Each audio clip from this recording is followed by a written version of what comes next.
Hi, dear Donnie Henderson, Devil's Digest. How would you assess the performance of the secondary, not only going back to the last Saturday, but just really for the first half or so of the season? Well, I would actually say before last week, I would say we were probably about 85%. We still have some mental errors that we have to eliminate.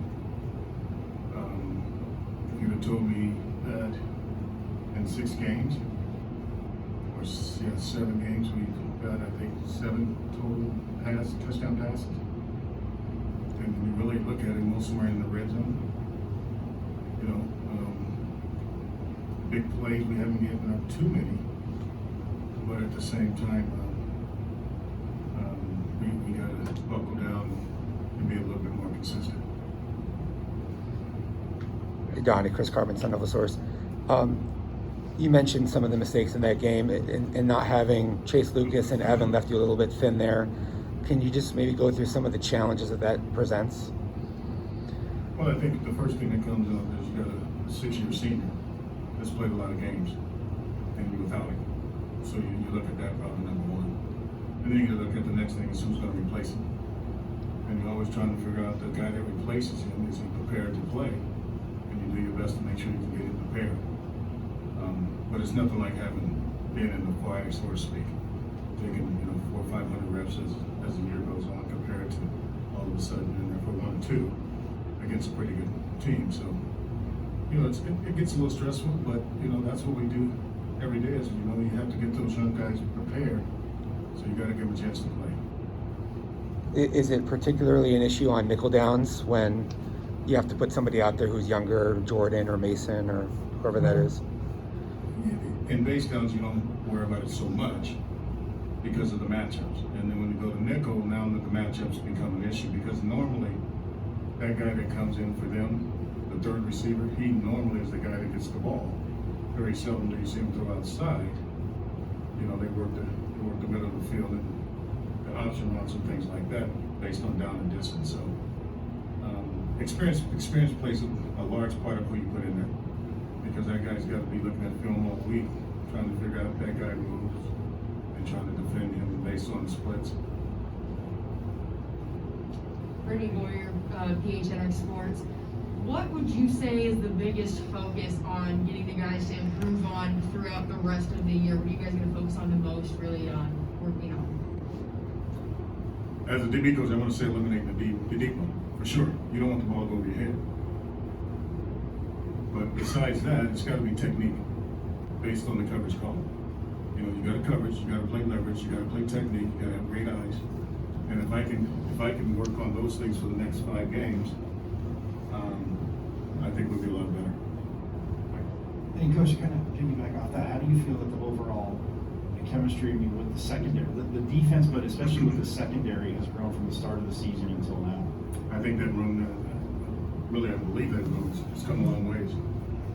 Trying to figure out my personality, trying to figure out their personality, trying to figure out how we're going to put this whole thing together. I think they've come a long ways. When you look at the teams we've played, we've been in every game. It's not like we've been balls over our heads all the time. Now we got to tighten up sometimes and play better technique based on down and distance. But I think we have really good chemistry in that room. It's really been good. I was worried about it when I first got in there. Being that old dude that's coming back on the block, and all of a sudden they keep talking about you've been in the NFL and all those things. They do forget that at one time I did coach college football. But I really believe the chemistry is really good. So Donnie, during the bye week, do you like to concentrate more on development, or is it really just trying to? I'm sorry. That's the primary goal as a secondary coach or any coach. You got to develop players. You have the starters, but to become a good player, you got to develop them. That means you got to give them chances to get in there, and you got to have confidence in them, because that's what breeds good players. I truly believe that for me, I always thought a good coach is a guy that develops a player. You take a B and make him an A. You take a C and make him a B. You take a D and make him a B, not a C. You take a B and make him a D and make him a B. So it's all about developing players, no doubt. Donnie, some of the breakdowns that you talked about were on the outside were in off coverage. Have you thought that in off coverage or maybe in zone coverage they haven't been as consistent as in press coverage? I think what happens is, as the game gets going, a lot of guys will start out in press, and as soon as they get, let's say, beat on one play, what they tend to do is start backing up to gain their confidence back. So some of those plays really happened after we might have got beat on something. And if you look at, you watch the pros and you watch us, you watch college football, you'll really find out that unless you're that 6'2", 6'3" corner, and that's all you do and you're not worried about anybody, you're going to stay impressed. But the minute they beat you, you have to regain your focus. So what do you start to do? The tendency is to back up. So you try to let them get through that round, or that particular down, and then you got to get them back up. And we are a press team. Let's make no bones about it. Now there's times where, we'll get beat on something or give up something, and the first thing they do, they want to back up. Then you got to get them back, refocus, and get back up. Yeah, and with third downs in particular, sometimes guys are given a little bit too much cushion. Is that just situational understanding? Again, that's being competitive. Let's be honest. You got to dig deep when it's 3rd and 5. You got to tighten up. The problem is they don't think about that. What they think about it is 3rd and 5 and they're at 7.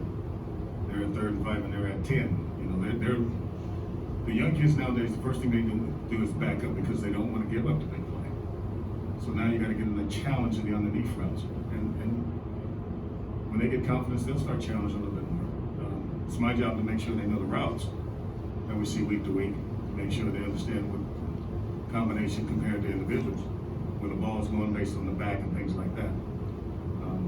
So I got to do a better job that way, making sure they understand what the routes are, concepts wise. Coach, the last time we spoke to you, you talked about the safeties being an area of concern, and without Evan on Saturday, how did you think that other guys performed in that category?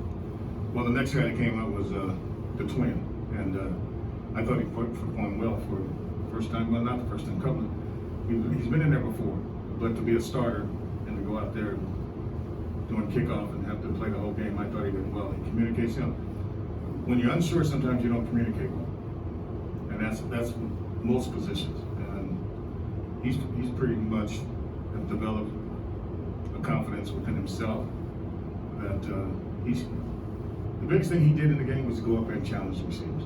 I don't know if you noticed that. He went up there and challenged the tight ends, and it was a lot easier. Now there was times he was in the middle of the field. You remember when he got the interception right before half? That was a heck of a play. Stay deep. Not only, and I have a theory that when you're playing man to man and the ball's vertical, usually the first guy that gets off the ground goes to get the ball because he sees it. If you go back and look, that receiver got off the ground first. He went over top of the receiver and took it away. So that was, when I saw that, I was like, ooh, that's athletic. So I'm proud of him, number one. Like I also told him, number two, if he's going to be in this position, it's time to pick up his game too. He's got to build more confidence, and he's got to say to himself, hey, I'm the starter now. I'm the starter. When Evan comes back, we'll deal with it then, but for right now, this is my turf.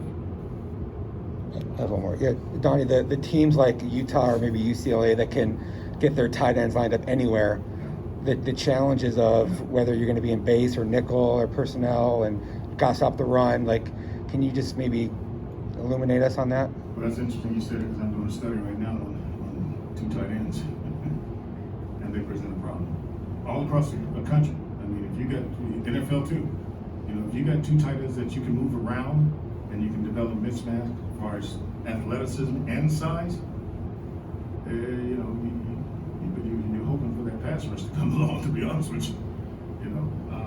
And we're going to see more of it because people have seen that one way to get us to open ourselves up is to come with 2 tight ends. So it's a good question because, like I said, I'm doing a study on it right now, and that's something we got to adjust to going down the road.